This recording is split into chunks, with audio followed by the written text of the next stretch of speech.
Okay. Obviously feel pretty good about the victory. Overall, what a day. You know, just a great day to be a Mountaineer. Started out good. Thought he was going to be pretty rowdy. Thought the crowd was awesome. You know, that the moment before, I'm sure was pretty good. Unfortunately, I don't get to be a part of any of that stuff, but the crowd was alive, and our guys hit the field. We were ready to play, and started fast, and pretty good way to finish up this series with Maryland. So just overall, just really happy with the bunch. Thought we played really good. Take some questions. Dana, with the open week, were you worried you'd lose rhythm? Obviously you didn't. Was that a concern? No. I sensed that we were a little, disinterested, and I don't know how to combat that, but the way we started, we were against that Georgia Southern team. I mean, we played pretty good, and then thought we relaxed a little bit playing Liberty, which we know is a good football team, and then had the bye week. So I don't know. I mean, we just kept practicing, and we kept challenging them, and gave them some time off, and had a really good week of practice, and went out there and played well. Dana, at the start of the game with getting the fourth down stop, and then whatever happened to get out of bounds, so your players' reactions, was that a good result to step out of that, or find some? Nah, because I thought we were ready to play. I mean, like I said, we started fast. I think we started fast on all three sides of the ball.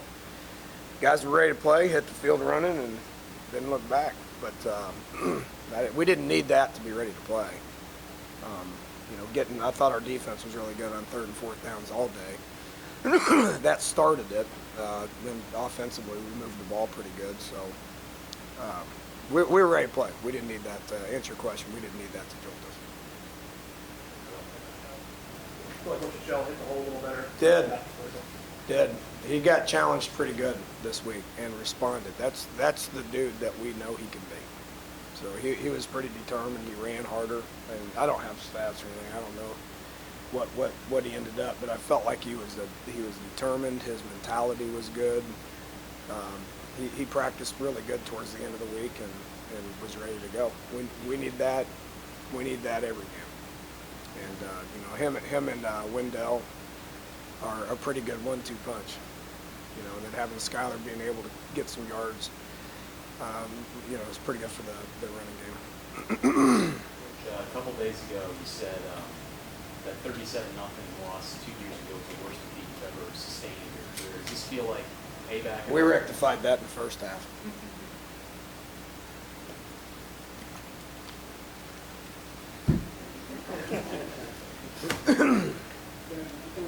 With the idea of being a little more physical and running the ball a little more, it seems like you really, focus on getting the run game. Well, I mean, we've been calling 60, 70, 80% run plays here for about a year and a half now. So, I mean, if they give us numbers, we're gonna run the ball every snap. When they don't give us numbers, we're gonna throw the ball downfield. Every game will be semi the same. Talk a little bit about the play Chestnut made, stopping the touchdown. Unreal. And just the way he played. Yeah, it sums him up of who he is. Just how much it means to him to be here, how much West Virginia and West Virginia University means to him.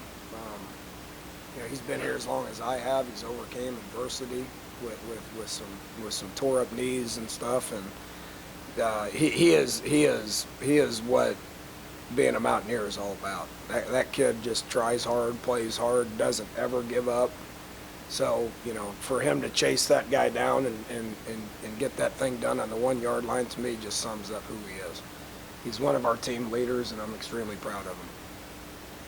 Dana, were you surprised? He carried the flag out today, too, also, if I'm not mistaken. Surprised the way Skyler was able to hop back up after that? No, that dude's tough. I've been saying it. He's tough. He's scrappy. Happened in the bowl game, too, if you remember. He's a tough kid that plays hard. That type of stuff gets him going, which is why I learned early in his career here you know, take the yellow shirt off of him and let him play football in practice at times, because it's how he needs to play. That's the type of player he is, being scrappy and tough and smart and competitive, and that's what makes him go. He started getting hit a little bit too much in the third quarter, so I yanked him out. The play action pass down by the goal line, it seems like it's been pretty successful play for you guys. How often do you practice that, and why do they play so successful? Every day. I mean, if you just look at it, I mean, we're able to run the ball pretty good. So when they put everybody up in there, and it's just a one-on-one situation with a lot of space, we're gonna flip it on out there. The keel made him. You talking about the one with the keel? Oh, that one. Yeah, it's the same type deal. It's a run-pass option, and if they're overloading front side, we're kicking it back, kicking it weak. You know, so it's all about taking what they give you. And another player who seemed to play up here today was Maurice Lucas. I don't know what you know. Marquise? No, Marquise. I mean, Yeah. He seemed to be out of his head at times. Well, he is one of the out of his head. I think that's probably going a little bit too far, but you know, fifth-year senior who again has been here for a long time. One of the team leaders, one of the team favorites. Means a lot to him. Is one of the most competitive guys that's out there. You know, he was chirping pretty good with a couple of those guys. got a flag in the end zone. I corrected him. You know, and thought he played pretty good. Dana, you talked about consistency with Sheldon Gibbs. That's what you wanted to see from him. But you said he was on par. Did he go in the clubhouse a few hundred today? Played pretty well. Yeah, that was one of the greatest plays I've seen in a while. That fade route to him. I mean, that was pretty good. You know, got a one-on-one matchup, and Skylar threw that thing about a mile high, and he just went and got it. Him and Skylar got really good chemistry right now. I mean, we all know that they're buddies and everything, but the timing that those two kids got going on right now is I anticipate will only get better. I wasn't very happy with them on bad communication on the kickoff return when the ball hit the ground. Wasn't happy with KJ, and I've been talking to KJ for 6 months about it's different being a ball carrier than it is a defensive player. You have to have great ball security. And it's like I got you until it happens. You know, and he'll learn from that. I kind of got off track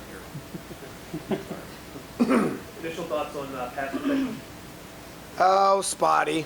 You know, we knew their front was pretty good, and we felt like we had to do some things to keep them off balance, not only in the run game, pass game, but getting the tackles some help. You know, we know we still got a freshman there at left tackle, and they had some guys that could get to the quarterback.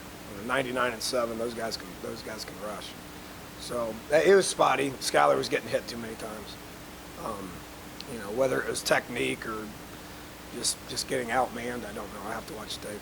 I think Mathis started and played a lot too. Yeah, you know, Javon's still a true freshman. He played a lot.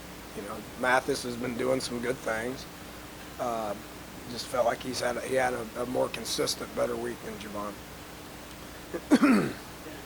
Outside your locker room, is it time maybe for people, media, public, or whatever, to start thinking that this might be a pretty good football team?